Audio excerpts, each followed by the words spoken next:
Richard had everything: power, fortune, respect.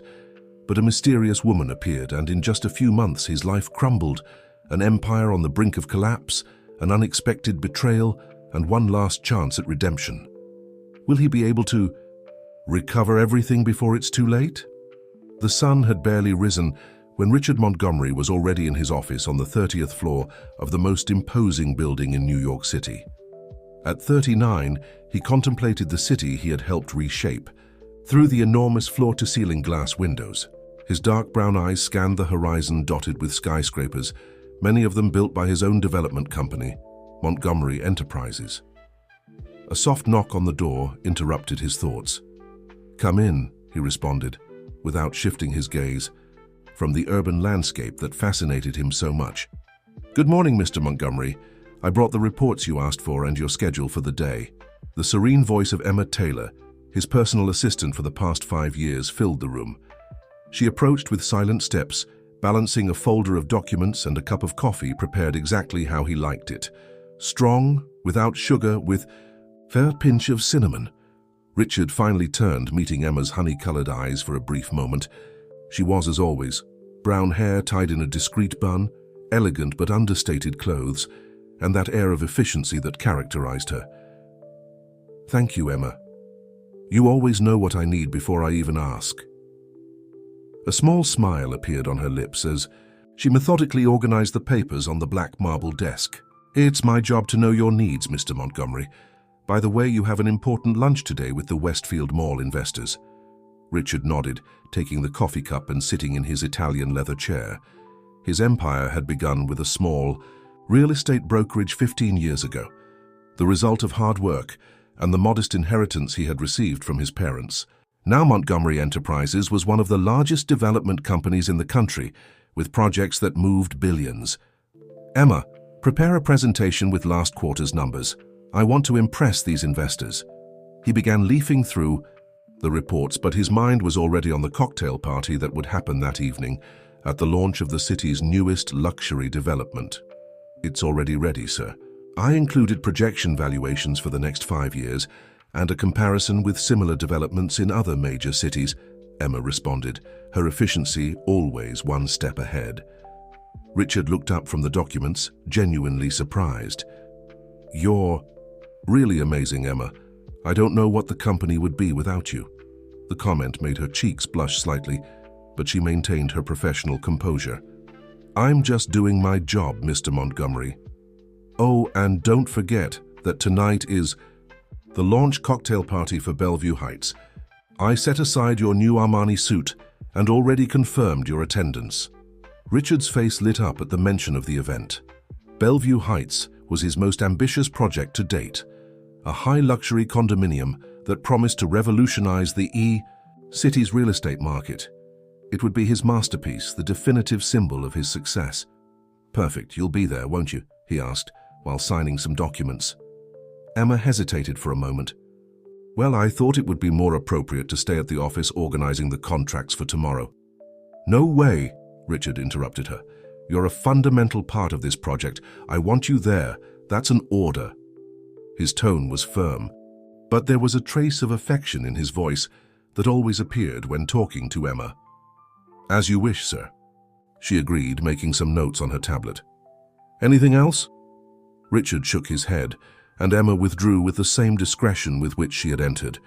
He watched her leave, thinking how lucky he was to have found such a competent professional.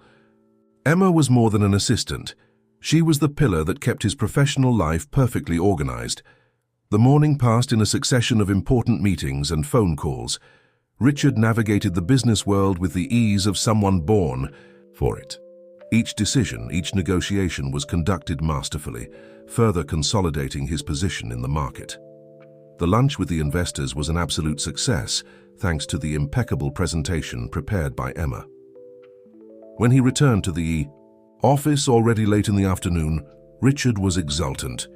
Everything was going according to plan, and the evening's cocktail party promised to be the event of the year.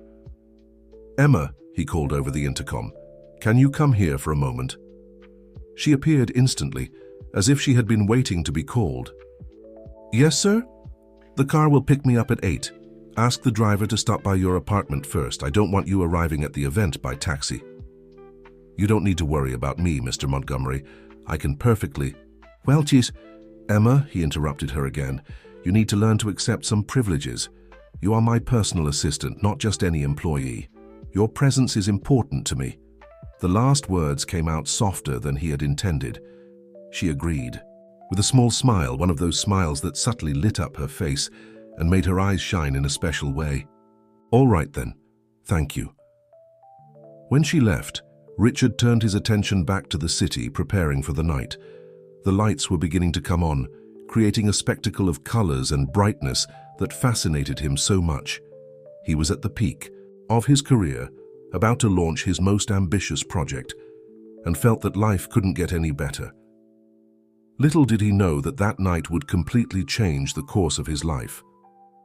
At the Bellevue Heights cocktail party, fate had prepared an encounter that would transform his existence in ways he could never have imagined. And Emma, his faithful assistant, would be the silent witness to the beginning of a story that would mix love, ambition, and disappointment in devastating doses. The grand ballroom of the Plaza Hotel was unrecognizable that night. Crystal chandeliers poured golden light over the guests, while monumental arrangements of white orchids decorated each strategic corner of the room. New York's elite circulated among glasses of French champagne and elaborate canapes, all eager to learn about Richard Montgomery's newest development. Emma arrived first, as arranged. Wearing a navy blue dress that enhanced her natural elegance, she supervised the final details of the event. Her attentive eyes scanned the room, ensuring everything was perfect for her boss's arrival. At 9 o'clock sharp, Richard made his triumphal entrance. The Italian suit fit him like a second skin, and his stately bearing naturally attracted gazes. Emma observed from afar as he greeted important personalities from the real estate market, his charismatic smile winning everyone over as always. "Everything is magnificently organized, Emma," he commented as he passed by her, his eyes shining with satisfaction. "You've outdone yourself this time." She just smiled in response, but her heart raced at the compliment. It was at this exact moment that the doors to the ballroom opened again and time seemed to freeze. Victoria Lombardi entered as if the ballroom were a runway in Milan. Her red dress and exclusive Versace embraced her curves in a hypnotizing way. Her black hair fell in perfect waves over her bronzed shoulders, and her green eyes sparkled with an almost supernatural intensity. Emma felt the exact moment when Richard saw her. It was as if all the oxygen had been sucked from the room. He stopped mid-sentence, his gaze fixed on the newcomer who was now the center of attention. "Who is she?" Richard whispered, without taking his eyes off her. "Victoria Lombardi," Emma responded, quickly consulting her tablet. "International model, 32 years old, recently returned to the United States after a decade in Europe. Her father is Italian businessman Joseph Lombardi." Richard barely heard the response. He was already moving in Victoria's direction, as if attracted by an invisible magnetic field. Emma observed, with a tightness in her chest, as her boss introduced himself to the stunning stranger. "Richard Montgomery," he said, taking her hand and bringing it to his lips in a gallant gesture. "Welcome to the launch of Bellevue Heights." "Grazie mille," Victoria responded with an enigmatic smile, her Italian accent as smooth as velvet.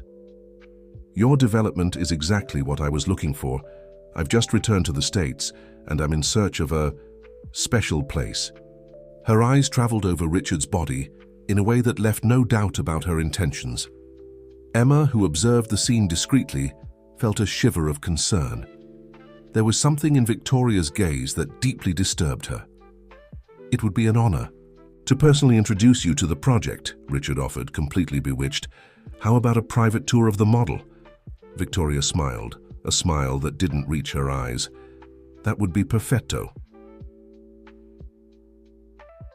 Over the next 2 hours, Emma watched, as her boss devoted all his attention to the mysterious Italian.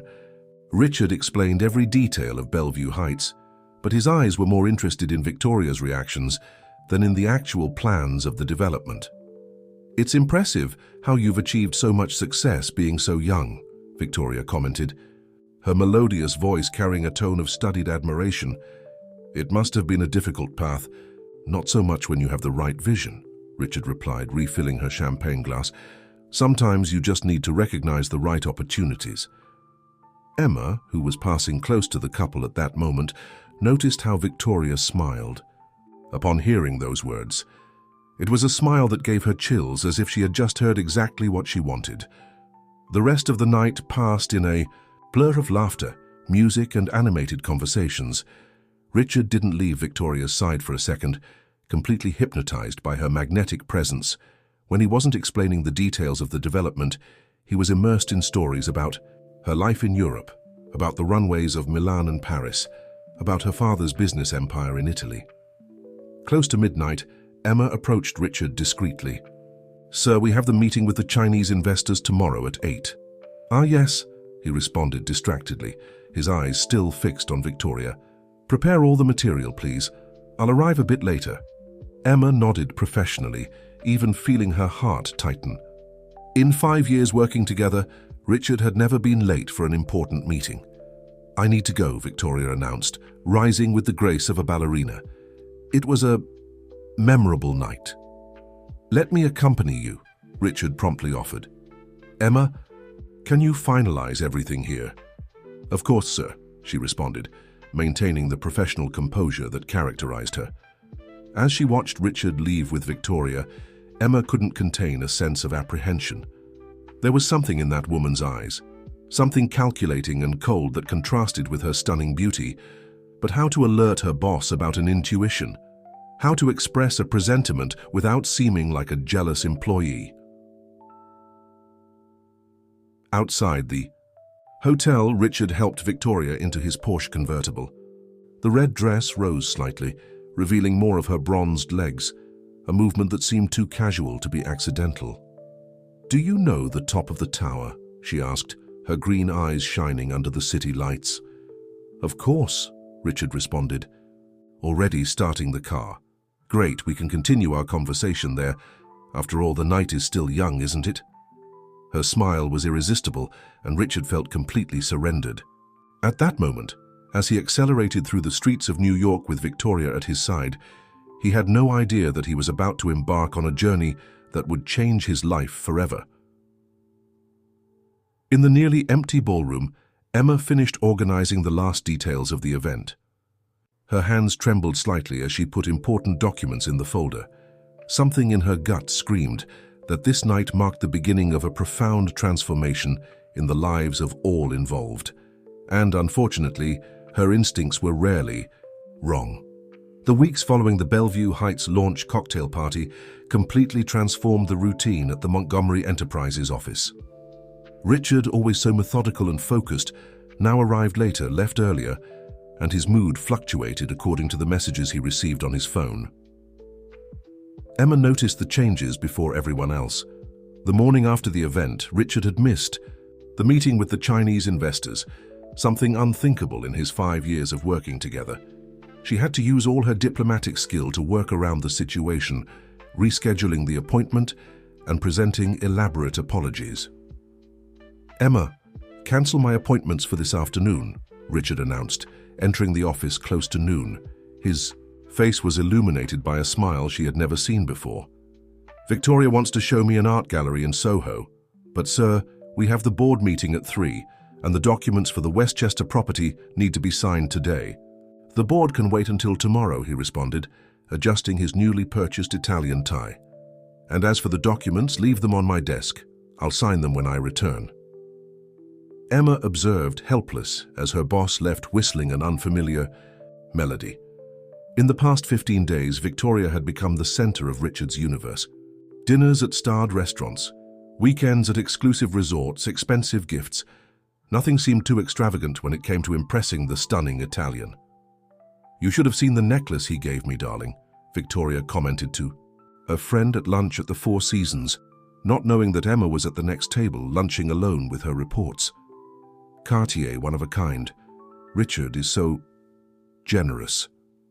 The tone with which she pronounced the last word made Emma shudder.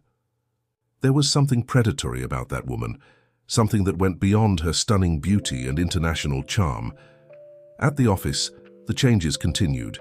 Richard, previously known for his attention to detail and dedication to work, now delegated important decisions to others. His desk, once impeccably organized, accumulated unsigned documents and unevaluated proposals. "Emma, I need your help," he called on a particularly busy afternoon. "Victoria wants to better understand the company's operations, prepare a complete report on our main assets and investments." "Sir, don't you think it's a bit precipitous?" Emma tried to argue, carefully choosing her words. "After all, you've known each other for less than a month." Richard frowned, something he had never done with her before. "Victoria is not just anyone, Emma. She's Joseph Lombardi's daughter. She knows the European market like no one else. Her experience could be valuable for our international expansion." Emma swallowed hard, but maintained her professional posture. "As you wish. Sir, I'll prepare the report today." As the days passed, Victoria began to appear more frequently at the office. Her expensive perfume permeated the environment, and her presence caused a commotion among the employees.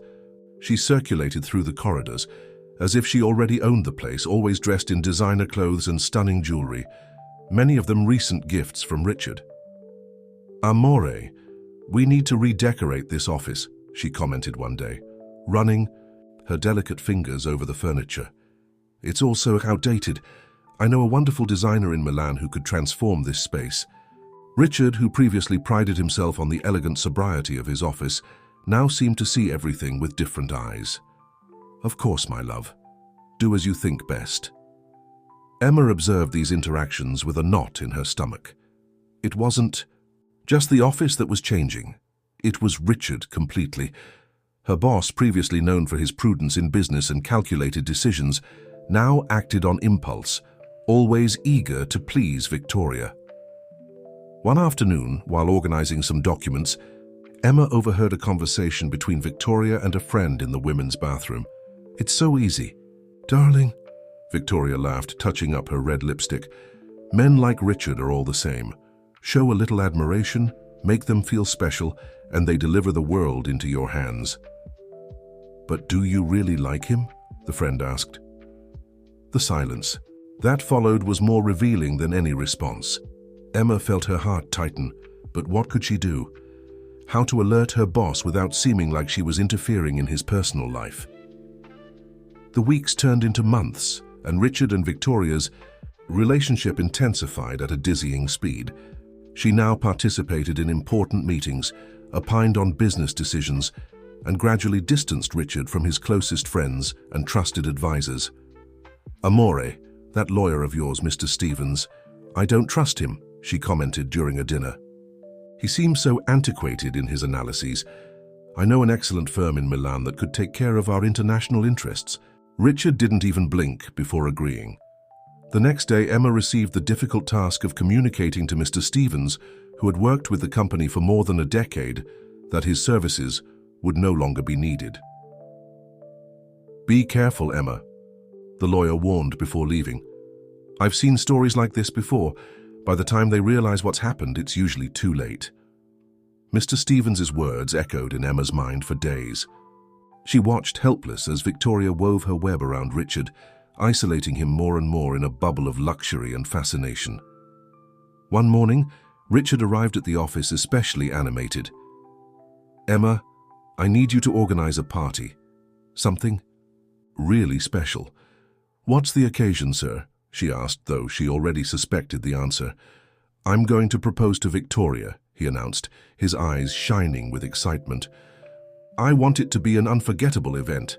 Money is no object." Emma felt as if the ground had disappeared beneath her feet, but as always, she maintained her professional composure. "Of course, sir. I'll begin the preparations immediately." As Richard left the room, Emma allowed herself a moment of weakness. A solitary tear ran down her face as she looked out the window at the city that had witnessed so many changes in recent months. Her instinct screamed that something terrible was coming, but she was trapped in her role as a silent observer, unable to prevent the disaster that was approaching. The Waldorf Astoria had never looked so dazzling. Under Emma's meticulous supervision, The main ballroom had been transformed into a scene worthy of a fairy tale, with thousands of white orchids cascading from the ceiling and crystals gleaming everywhere. It was the perfect setting for the marriage proposal that Richard planned to make to Victoria. "Everything is absolutely perfect," Richard commented, inspecting the final preparations. He wore a custom-made Armani tuxedo, and his eyes shone with an almost palpable anxiety. "You've outdone yourself this time, Emma." Emma just nodded, swallowing hard. In recent weeks, she had witnessed even more dramatic changes in the company. Victoria now occupied an office next to Richard's, and her influence over corporate decisions grew exponentially. "Mr. Montgomery," Emma tried one last time, gathering all her courage. "Before the guests arrive, I need to show you some concerning reports about—" "Not today, Emma," he interrupted her, adjusting his bow tie. "No work. Tonight is about love, about the future, about dreams." His smile was so genuine, so full of hope, that Emma felt her heart tighten. How could he not see what was happening? How did he not realize that since Victoria's arrival, Montgomery Enterprises had lost 3 important contracts and alienated long-standing strategic partners? The guests began to arrive punctually. At 8, the cream of American society mingled with international business people, all eager to witness the big moment. Victoria, of course, made her triumphal entrance at 9, wearing a red Valentino dress that seemed to have been sewn directly onto her skin. "Amore mio," she whispered upon meeting Richard, her green eyes sparkling with something Emma couldn't decipher. What a wonderful surprise. The marriage proposal was cinematic. Richard had hired the New York Philharmonic, which began to play "Time to Say Goodbye" at the exact moment he knelt. The ring, an exclusive piece from Cartier, provoked collective gasps when revealed. "Yes, 1,000 times yes," Victoria exclaimed, perfectly controlled tears sliding down her impeccable face. The following months passed in a whirlwind of wedding preparations. Victoria insisted that the ceremony take place in Tuscany at the Lombardi family vineyard. "It will be an international event, Amore. We'll show the European world the power of American business." Emma observed, increasingly apprehensive, as Richard signed astronomical checks without blinking. The party, initially budgeted at a few million, soon exceeded stratospheric figures. But it wasn't just the money that worried Emma. It was the speed with which Victoria assumed control of all aspects of Richard's life. "We need to renew the board of directors," Victoria commented during a meeting 2 weeks before the wedding. "I've brought some names of European businessmen who can add international value to the company." Richard, completely bewitched, approved all the nominations without questioning. Old board members, people who had helped build Montgomery Enterprises, from the beginning were politely distanced. "It's for the good of internationalization," Richard justified, when some older employee dared to question. "Victoria understands the European market like no one else." One afternoon, while organizing documents in Richard's office, Emma found strange contracts between the company and unknown holdings in the Cayman Islands. Her heart raced as she read the clauses, which practically transferred control of important assets to these offshore companies. "Sir," she tried to alert, showing the documents to Richard, "these contracts seem very risky. Perhaps we should consult—" "Emma," he interrupted her, his voice suddenly cold, "I fully trust Victoria and her consultants. In fact, from now on, all important documents must first pass through her." It was as if a stranger had taken the place of her boss. The Richard she knew, prudent and analytical, would never make such impulsive decisions. But now, under Victoria's spell, he seemed blind to any warning. The wedding was rapidly approaching, and with it, even more drastic changes in the company. Victoria insisted on transferring the administrative headquarters to Milan, claiming it would facilitate European expansion. Long-term employees were replaced by international specialists indicated by her. Emma spent sleepless nights analyzing documents and trying to understand the complex tangle of transactions that now surrounded the company. Something was deeply wrong, but her attempts to alert were systematically ignored. "You're jealous," Richard even accused her one day after she questioned a $1 million transfer to a Swiss account. "I thought you were different, Emma. I thought you would be happy for my happiness." The words hit her like a slap. After 5 years of absolute dedication, being accused of jealousy was the last thing she expected to hear. On the eve of the wedding, while supervising the sending of the last documents to Italy, Emma found Victoria alone in Richard's office. She was messing with his computer, copying files with suspicious efficiency. Emma?" Victoria smiled upon noticing her, without showing any embarrassment. "I was just reviewing some contracts. You know how I am, perfectionist." Her smile had something predatory about it, like a snake about to strike. Emma felt a shiver run down her spine, but maintained her professional composure. "Of course, ma'am. Can I help with anything?" "Actually, yes," Victoria responded, rising with her usual elegance. "I want you to organize all the important company documents, contracts, deeds, powers of attorney, everything. After the wedding, we'll do a complete restructuring." Emma nodded mechanically, her stomach turning with the feeling that she was witnessing the final moments of something precious being destroyed. As Victoria left the room, her expensive perfume leaving a trail in the air, Emma allowed herself a moment of despair. On her desk, the ticket to Italy reminded her that, in less than 24 hours, she would be witnessing what could be the biggest mistake of Richard's life. And the worst part, there was nothing she could do to prevent it. The old Lombardy vineyard in the hills of Tuscany seemed straight out of a postcard. Endless rows of vines stretched to the horizon, and the medieval castle that served as the property's headquarters dominated the landscape with its centuries-old imposition.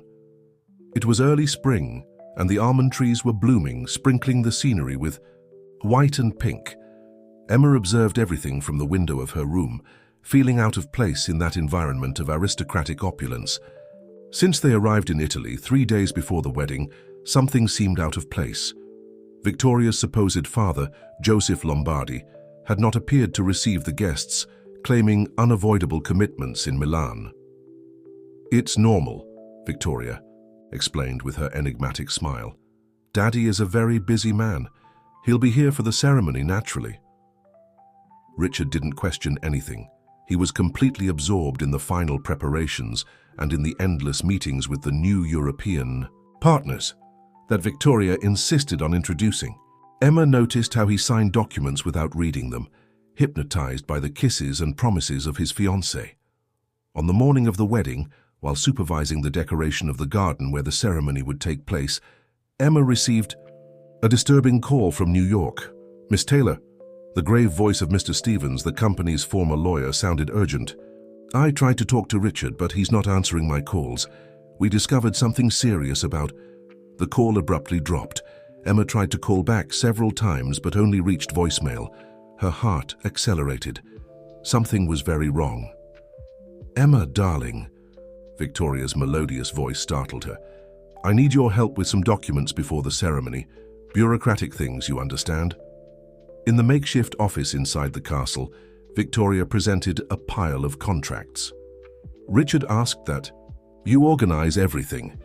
They're just some necessary transfers for the merger with the European partners." Emma began to examine the documents, her stomach knotting with each page. They were powers of attorney and authorizations that effectively transferred control of a large part of Montgomery Enterprises' assets to unknown companies. "Are you sure Mr. Montgomery approved these transfers?" Emma asked, trying to keep her voice firm. "Naturally, cara mia," Victoria responded, her green eyes dangerously shining. "Richard trusts me completely, and you should do the same." The veiled threat in her words was crystal clear. Emma swallowed hard and continued her work, her mind racing in search of a solution. The ceremony was scheduled for sunset. The castle garden had been transformed into a fairy tale setting, with thousands of delicate lights hanging from centuries-old trees. The guests, the cream of European and American society, began to take their places. Emma noticed that most of the faces were unfamiliar. Richard's closest friends, those who had accompanied him since the beginning of his career, were notably absent. Victoria had insisted on a more intimate ceremony, effectively excluding a large part of her fiancé's original social circle. Minutes before the start of the ceremony, Emma made one last desperate attempt. She knocked on the door of the room where Richard was preparing. Sir, please, I need to talk to you. It's about the documents that... Emma, Richard interrupted her, adjusting his bow tie. Today is not a day for work concerns. It's the happiest day of my life. His eyes shone with genuine happiness, but there was something else there, something that seemed almost feverish, as if he were under some kind of enchantment. The wedding. March began to play, and Victoria appeared at the beginning of the flower corridor. Her dress, an exclusive creation by an Italian designer, was breathtaking. She looked like an ethereal vision, walking with the grace of a queen. Emma observed the ceremony with a lump in her throat. When the celebrant asked if anyone had any objection to this union, she felt the weight of Victoria's gaze upon her. It was a look that promised terrible consequences if she dared to open her mouth. During the reception, while the guests danced and celebrated, Emma noticed strange movements. Men in suits discreetly exchanged documents, and several people made hushed calls in the darkest corners of the garden. Finally, Emma heard Victoria comment to a friend in Italian, not knowing that she understood the language. The fool signed. Everything. Now it's just a matter of time. Emma's heart froze. She needed to do something, but what? Richard was completely blinded by love, or by whatever Victoria had used to bewitch him. Close to midnight, as the newlyweds prepared to leave, for their honeymoon, Emma made one last attempt. She approached Richard with some documents she had separated, evidence of the suspicious transfers. "Sir, please, just take a look at these." "Enough, Emma," Richard exploded for the first time in 5 years. "You're obsessed. If you can't accept my happiness, maybe it's time for you to look for another job." The words hit her like a punch. Victoria, who was observing the scene, smiled triumphantly and led Richard away, whispering something in his ear that made him laugh. Emma stood in the garden, watching the couple leave in a limousine. The castle lights were beginning to go out, and the guests were dispersing. She was alone with her anguish and the terrible certainty that she had witnessed not a wedding, but the beginning of a meticulously planned destruction. In her room, later, while packing her things to return to the United States, Emma found a mysterious envelope under her door. Inside, there was only a card with a message written in elegant handwriting. "Some sacrifices are necessary for great achievements. Learn to stay silent, dear." The message was clear. Emma spent the night sleepless, divided between fear and guilt, for not having been able to prevent the disaster that now seemed inevitable. 3 months after the wedding, Montgomery Enterprises was practically unrecognizable. The office in New York, previously a symbol of power and prosperity, now looked like a corporate battlefield. Longtime employees were fired daily, replaced by European consultants appointed by Victoria. Emma observed everything with a mixture of horror and helplessness. Richard spent less and less time in the office, always traveling through Europe in endless meetings with the new strategic partners. When he was present, he seemed a shadow of the brilliant businessman he used to. "Famous Emma, I need you to organize a presentation for tomorrow," Richard asked on a rare morning when he appeared at the office. His eyes were tired, and his hands trembled slightly as he held his coffee cup. "Victoria wants to show the new projects to the investors." "Sir," Emma responded hesitantly, "I'm afraid there's a problem. The finance department has detected some irregularities in the latest transfers to the European companies. The numbers don't—" "Victoria has already explained this," he interrupted her, his voice showing irritation. "They're just necessary adjustments for international expansion. Why do you insist on questioning all her decisions?" Emma swallowed hard, but decided to try once more. "Mr. Montgomery, have you noticed that we've lost 3 of our biggest projects in the last month, and that the company's shares have fallen almost 30% since the—" "Enough!" Richard hit the table, startling her. "You're fired, Emma. I can no longer work with someone who doesn't trust my wife." The world seemed to stop for a moment. Emma felt the ground disappear beneath her feet, but maintained the professional composure that had always characterized her. "As you wish, sir. I prepared a folder with all the important documents from the last few months. I suggest you examine it carefully when you have a moment." She left the folder on the desk and walked toward the door. Before leaving, she turned one last time. Just promise me you'll read it, Mr. Montgomery, for everything we built here in the last 5 years." Richard didn't respond, but something in his eyes changed. For a brief moment, Emma saw a glimpse of the man he used to be. That same afternoon, while emptying her desk, Emma received an unexpected call from Mr. Stevens, the company's former lawyer. "The documents you sent me are very serious, Emma," he said in a worried tone. "Those companies in Europe, yes, they're all fronts. There is no Joseph Lombardi in the Italian market. It's all an elaborate fraud." Emma felt her heart tighten. But how? And the vineyard? The castle? Rented for the occasion, Victoria is a specialist in elaborate scams. She's done this before in other countries, always with successful businessmen. She never stays in one place long enough to get caught. The revelation hit her like lightning. All the pieces of the puzzle began to fit together. The suspicious transfers, the mysterious new partners, the rush to change control of the company. Meanwhile, upstairs, Richard finally opened the folder that Emma had left. His eyes ran over the meticulously organized documents, and for the first time in months, the fog of enchantment began to dissipate. Graphs showed the vertiginous fall of the company's shares. Reports detailed millionaire transfers to obscure accounts.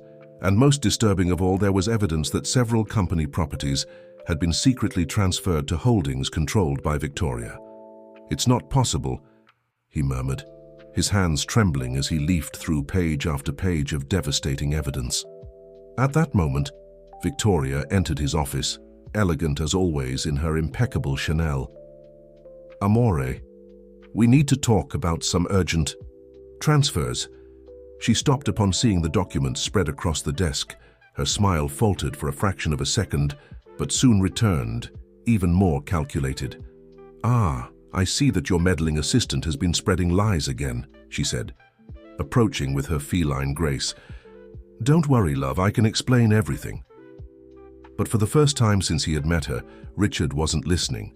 His eyes were fixed on a specific document, the certificate proving that Joseph Lombardi, Victoria's supposed father, had died more than 10 years ago. "How much?" he asked, his voice trembling. "How much have you already stolen from the company?" Victoria's smile disappeared completely, replaced by an expression that Richard had never seen before. Her green eyes, once seductive, now shone with a calculating coldness. "Steal is such an ugly word, Amore," she responded, sitting elegantly. "I prefer to think that I'm redistributing resources.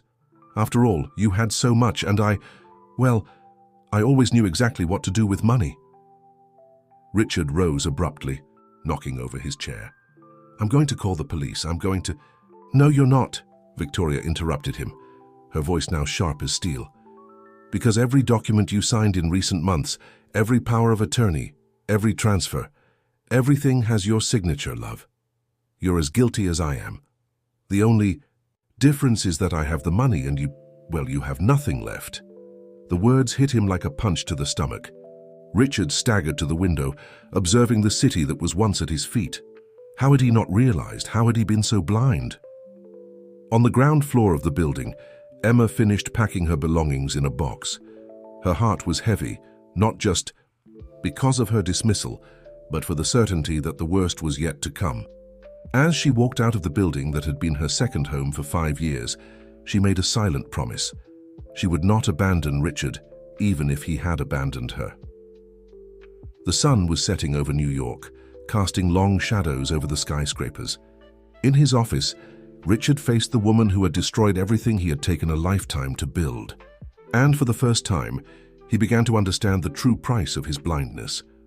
The headlines of the main economic newspapers detailed the vertiginous fall of the company's shares and suspicions of international fraud. In just 1 week, the market value of Montgomery Enterprises had plummeted 70%. Richard spent 3 days locked in his penthouse apartment in Upper East Side, ignoring calls and messages. Victoria's words echoed in his mind like a recurring nightmare. "You signed everything. Voluntarily, Amore. Every document, every transfer." On the morning of the 4th day, while watching yet another news report about the scandal on TV, the doorbell rang. It was the last person he expected to see, Emma. "Miss Taylor," he murmured, surprised to see her standing at his door, holding a folder and a laptop. I don't know what to say." "You don't need to say anything, Mr. Montgomery," she responded with her characteristic calmness. "We can start by assessing the damage and seeing what can still be saved." Richard felt his eyes fill with tears. After everything he had done, after having fired her unjustly, she was still there, ready to help. "Why did you come back?" he asked, his voice breaking. "After the way I treated you." "Because for 5 years, sir, I didn't just work for Montgomery Enterprises. I worked for a dream, for values, for principles that you taught me, and I believe that man still exists somewhere." Her words hit him deeply. For the first time in months, Richard felt something different from despair, a small flame of hope. During the following hours, Emma presented a detailed analysis of the situation. She had spent the last few days gathering documents, consulting specialists, and mapping all suspicious transactions. "I managed to track part of the money," she explained, showing a complex network of international transfers. Victoria moved, most of it to accounts in the Cayman Islands, but some assets can still be recovered. "How did you discover all this?" Richard asked, impressed with the depth of the investigation. "Let's say I learned a lot by observing you all these years. The real you, not the one who let himself be enchanted by an illusion." The comment, although gentle, carried a painful truth. Richard stood up and walked to the window, observing the city that had once been his kingdom. "I was a fool, Emma, so absorbed in a fantasy that I couldn't see the truth right in front of me. The important thing now is to act quickly," she responded, practical as always. "We still have a chance to save the company, but we need the help of the old partners." "After the way I treated them, how I pushed them away?" Richard shook his head, disbelieving. "No one will want to help me now." "You'd be surprised," Emma smiled. "Slightly. I've spent the last few days talking with several of them. Mr. Stevens, for example, is already preparing a legal strategy to challenge the fraudulent transfers." Richard turned to her, perplexed. "You did that, even after I fired? You?" "Sometimes, sir, we need to protect people from their own decisions," she responded simply. "Now can we start working? We have a lot to do." The following days were a race against time. Emma practically moved into the improvised office in Richard's apartment, working tirelessly to gather evidence and structure a recovery plan. Mr. Stevens, showing a loyalty that Richard knew he didn't deserve, mobilized his legal team. Old business partners surprisingly began to appear, offering support and resources. "Why are they helping me?" Richard asked one night after a long meeting with investors. "After everything I did." "Because before Victoria, you were known for your integrity," Emma responded, organizing another pile of documents. "People don't forget who you really are even when you temporarily forget yourself." It was during one of these nights of intense work that Richard finally realized something that had been in front of him for years. He observed Emma, concentrated on her laptop, tirelessly fighting to save not only the company, but also his reputation. "Emma," he called softly, "why did you never tell me?" She raised her eyes, confused. "Tell you what, sir?" "That you were in love with me." The silence that followed was deafening. Emma lowered her eyes to her papers, but her hands trembled slightly. "It wasn't appropriate," she finally responded, her voice almost a whisper. "And besides, you were too busy chasing illusions to notice something so simple and true." The sincerity of the response hit him like lightning. How many times had he looked in the wrong places for something that was there all along? "Forgive me," he murmured, realizing the dimension of his blindness, "for not seeing, for not valuing." "It's not the time for this, sir," Emma gently interrupted him, turning her attention back to the work. "We have a company to save, remember?" Richard nodded, respecting her professional discretion. But something had changed that night. As he watched Emma work, he realized that perhaps amid all that chaos, there was a chance not only to rebuild his company, but also to rediscover what really mattered in life. Outside, the New York night shone with millions of lights, like stars, within reach. And for the first time in a long time, Richard felt that he was finally beginning to see clearly. The headquarters of Montgomery Enterprises, once a symbol of power and luxury, now seemed strangely empty. Most of the international consultants brought in by Victoria had disappeared as mysteriously as they had arrived, leaving behind only a pile of problematic contracts and unfinished projects. Richard was back in his office for the first time in weeks, but something had changed. It wasn't just the absence of the Italian furniture that Victoria had insisted on buying, or the silence that now hung in the corridors. It was something deeper, a change in his very essence. The lawyers managed to block some of the accounts in the Cayman Islands, Emma announced, entering the room with her usual efficiency. And Mr. Stevens is optimistic about reversing the most recent transfers. Richard nodded, observing her with new eyes. Emma wore the same type of discreet clothes as always, but now he perceived a natural elegance that he had never noticed before. How could he have been so blind? "I don't know how to thank you for everything you're doing, Emma," he said softly.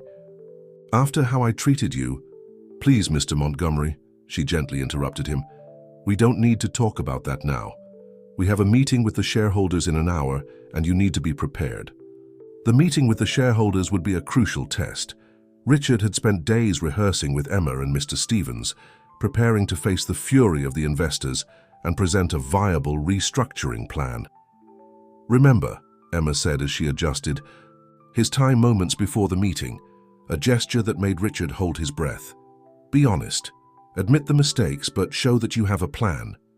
They need to see the Richard Montgomery that I know." The meeting room was packed. Serious and distrustful faces stared at Richard as he positioned himself in front of the group. For a moment, he felt panic threatening to overwhelm him, but then his eyes found Emma, sitting discreetly at the back of the room. Her gaze conveyed a silent confidence that gave him strength. "Ladies and gentlemen," he began, his voice firm.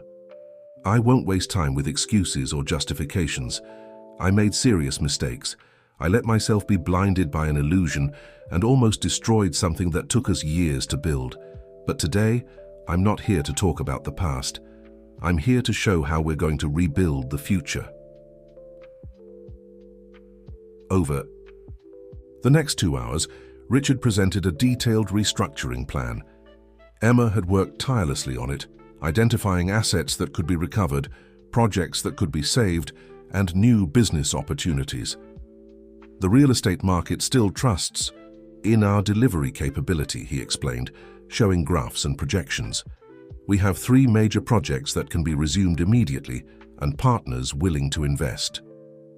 Gradually, Richard noticed that the faces in the room began to change. The initial distrust gave way to cautious interest. When he finished his presentation, the silence was heavy. "Why should we trust you again?" asked one of the oldest shareholders. "How can we be sure that you won't make the same mistakes?" Richard took a deep breath, feeling the weight of the question, "Because I learned in the hardest way that success is not just about numbers on a spreadsheet. It's about trust, loyalty, and values. And because now I have by my side people who won't let me forget that again." His eyes met Emma's again, and something silent passed between them. She smiled slightly. That discreet smile that he now realized was more precious than all of Victoria's seductive smiles. The vote was close, but the plan was approved. When the room finally emptied, Richard collapsed in his chair, exhausted. "You were brilliant," Emma commented, approaching with 2 cups of coffee. They saw the real Richard Montgomery today. "The real Richard Montgomery only exists because of you, Emma," he responded, accepting the coffee. Their fingers brushed for a moment, and both felt the electricity of the contact. "How could I have been so blind for so long?" "Sometimes we need to lose ourselves to find ourselves," she responded softly. "The important thing is that now you're on the right path." The following days were of intense work. Richard and Emma spent hours in the office, reorganizing the company, recovering contacts, rebuilding bridges that had been burned. But something had changed in the dynamic between them. It was in the small moments that the change was most evident, in the way Richard now asked for her opinion before making important decisions, in the way his eyes lingered on her when he thought he wasn't being observed. In the discreet smiles exchanged during long meetings, One night, while reviewing contracts until late, Richard finally gathered courage. "Emma," he called, his voice soft. "Do you think you'll ever be able to completely forgive me?" She raised, her eyes from the documents, her gaze intense. "There's nothing to forgive, Richard. We all make mistakes. The important thing is to learn from them." It was the first time she had called him by his first name, and the sound caused a shiver down his spine. "And do you think—" He hesitated, suddenly feeling vulnerable. "Do you think we could start over? Not just professionally, but—" Emma put her pen on the table, her face serious. "Richard, we still have a lot of work ahead of us. The company is still at a delicate moment and we need to maintain focus." "I know," he nodded, feeling his heart tighten. "I'm sorry, I shouldn't—" "But," she interrupted him, a small smile playing on her lips, "when all this is resolved, perhaps we can talk about new beginnings." Her smile lit up something inside him that had been dormant for a long time. Outside, New York shined in the night, and for the first time in months, Richard felt that the future held more than just professional redemption. Perhaps, just perhaps, it also held the chance for true love. Spring arrived in New York, bringing more than just flowers to the city's gardens. 6 months had passed since the scandal that almost destroyed Montgomery Enterprises, and the signs of recovery were increasingly evident. The office was gradually coming back to life. Long-time employees returned, bringing with them the experience and loyalty that had been the company's trademark before Victoria's arrival. The corridors, once dominated by Italian conversations and suspicious meetings, now echoed with the familiar sound of business being conducted with transparency and professionalism. "The shares rose another 15% this week," Emma announced, entering Richard's office with her usual morning coffee. "The market is responding positively to the new Westchester project." Richard looked up from the documents he was analyzing, allowing himself a moment to admire her. Emma had officially assumed the position of executive director, a promotion that everyone agreed was more than deserved.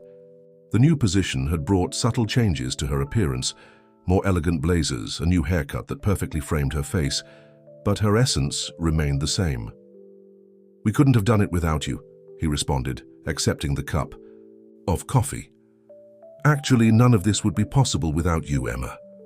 A slight blush tinged her cheeks, but her professional posture remained unwavering. "It's a team effort. Richard, everyone is putting in the effort for recovery." It was true. Mr. Stevens had managed to recover a significant part of the illegally transferred assets, and old business partners were returning to do business with the company, attracted by the new policy of transparency and governance. "Speaking of team," Emma continued, consulting her tablet, "the staff organized a small celebration for tonight, 6 months since the beginning of the restructuring." "Will I need to make a speech?" Richard asked, a smile playing on his lips. "Not this time," she smiled back. "It's something more informal, just the team that's been with us from the beginning." Richard nodded, realizing it was the first time in months that the company had something to celebrate. His eyes met Emma's, and for a moment, the air between them was charged with unspoken possibilities. The celebration took place on the building's rooftop, a space that Richard used to use for extravagant parties in Victoria's time, but which now had a much more welcoming air. Delicate lights had been hung, creating an intimate and pleasant atmosphere.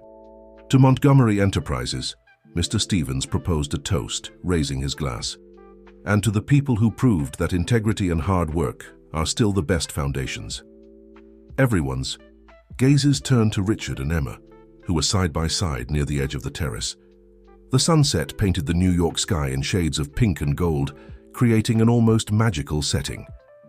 "May I steal the executive director for a moment?" Richard asked, after the groups dispersed into small conversations.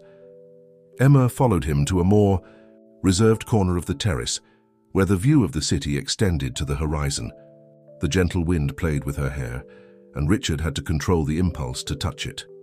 "Do you remember what you told me a few months ago?" he asked softly, "about waiting for the company to stabilize before we talked about new beginnings?"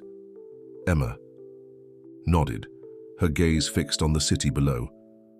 "I remember," I think we're finally getting there, Richard continued, his voice loaded with contained emotion. The company is recovering, the investors are back, and I finally know who I am and what I really want. She turned to him, her eyes shining with something that went beyond the reflection of the city lights. And what do you want, Richard? You, he responded simply. Not as my assistant, not as my executive director, but as you, Emma. The woman who saw something in me even when I was lost. The woman who never gave up, even when I didn't deserve a second chance. Emma was silent for a long moment, and Richard felt his heart racing with expectation. You know it won't be easy, she finally said. People will talk. They'll question. Let them talk, Richard gently interrupted her. I spent too much time worrying about appearances, about what others thought. Now I just want to be true to myself. And the truth is that I fell in love with you, Emma. Not with the illusion of a perfect love, but with real love, built day by day, in every small gesture, in every moment of loyalty and understanding. The words hung between them like a promise. Emma took a step toward him, and for the first time Richard saw her professional defenses completely lower. I fell in love with you too, she confessed softly. With the man you really are, not with the successful businessman or the millionaire. With the Richard who cares about his employees, who admits his mistakes, who has the courage to start over. Richard felt his heart expand with a happiness he had never experienced before. There, on the terrace of his empire in reconstruction, with the city he loved so much as a witness, he finally understood the true meaning of success. It wasn't about money, status, or appearances. It was about finding someone who saw him completely, his qualities and flaws, his strengths and weaknesses, and still chose to stay by his side. The sun was finishing its descent on the horizon when their lips met for the first time. It was a gentle kiss, full of promises and possibilities, and when they separated, both knew that this was not an end, but the true beginning of their story. 1 year had passed since that night on the terrace. Montgomery Enterprises had not only survived the crisis, but emerged from it stronger and more solid than ever. The new development in Westchester was practically sold out, and the company had recovered its prominent position in the real estate market. On a sunny spring morning, Richard observed the city from his office, reflecting on how his life had changed. The ostentatious decoration that Victoria had so prized had given way to a more welcoming and professional environment. The walls now displayed photos of the company's projects, each telling a story of overcoming and teamwork. Meeting. In 5 minutes, Emma announced, entering the room. Even after a year together, she maintained her impeccable, professional posture in the work environment. The Riverdale project investors are waiting. Richard smiled, admiring how she managed to perfectly balance the roles of executive director and partner. Any news from Mr. Stevens? Yes, she responded, a gleam of satisfaction in her eyes. Interpol finally located Victoria in Monaco. She's being extradited to face charges for the scams she ran in several countries. The news didn't provoke the bitterness he once felt. Instead, there was just a feeling of closure, of a chapter, definitely closed. You know, he commented, standing up and adjusting his tie, last night I was thinking about something you told me a long time ago. What? Emma asked, approaching to fix his tie with that caring gesture that had become a ritual between them. About how sometimes we need to lose ourselves to find ourselves, he responded, gently holding her hands. You were right. I needed to lose everything to discover what really mattered. Emma smiled, that smile that now illuminated his days. And what really matters, Richard Montgomery? Integrity, loyalty, true love, he responded, kissing her softly. All the things that money can't buy. The meeting with the investors was a success. The new Riverdale project would be the largest and most innovative development by the company to date. But it wasn't just a real estate project, it was a symbol of transformation. We want to create more than just buildings, Richard explained to the investors, with Emma by his side. We want to build communities, create spaces where people can really live and prosper. The project included green areas, cultural spaces, and social programs for the surrounding community. It was a new vision of business, which balanced profit with social responsibility. After the meeting, as they walked together through the terrace where they had kissed for the first time, Richard surprised Emma with a small velvet box. "It's not an extravagant diamond ring," he said, opening the box to reveal a delicate white gold band. "It's something simpler, more true, like us." Emma took the ring, touched. On the inside there was an inscription, "To the woman who taught me the true value of things." "Marry me?" Richard asked, his heart overflowing with love. "Not because I'm a successful businessman or because we rebuilt an empire. Marry me because we found something real, something that's worth more than any fortune." "Yes," she responded, tears of happiness in her eyes. 1,000 times, yes. The sun was setting over New York, painting the sky with colors that no artist could reproduce. Below, the city continued its frenetic rhythm, but up there, time seemed to have stopped for that perfect moment. "You know what's funny?" Emma commented while admiring the ring on her finger. "For years I watched you build this empire, always dreaming of being more than just your assistant. And now you're much more," Richard completed. "You're my partner, my conscience, my true love. You're the woman who showed me that success isn't measured by the size of the bank account, but by the greatness of the heart." That night, as they dined with the team to celebrate the engagement, Richard looked around the table. He saw familiar faces, people who had remained by his side in the most difficult moments.